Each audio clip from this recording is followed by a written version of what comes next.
जोडभाईपेठ police Thane. फिर्यादीचे नाव सचिन कृष्णा शिंदे, वय वर्ष 33, राहता सोन्या मारुती जवळ सरगर वस्ती, डोणगाव रोड, सोलापूर। आरोपीचे नाव अज्ञात चोरटा।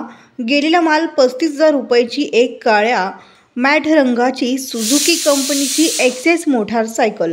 यात हकीकत अशी की वरील वेळी व ठिकाणी येथील फिर्यादीच्या ताब्यातील मोटारसायकल क्रमांक MS13 DL 5920 वरील ठिकाणी हँडल लॉक करून ठेवली असता कोणीतरी अज्ञात चोरट्याने फिर्यादीच्या वरील वर्णनाची व किमतीची मोटारसायकल ही फिर्यादीच्या संमती वाचून मुद्दाम लबाडीने चोरून नेली आहे, म्हणून तपास पोलीस हवालदार 1184 वाडीकर हे करीत आहेत।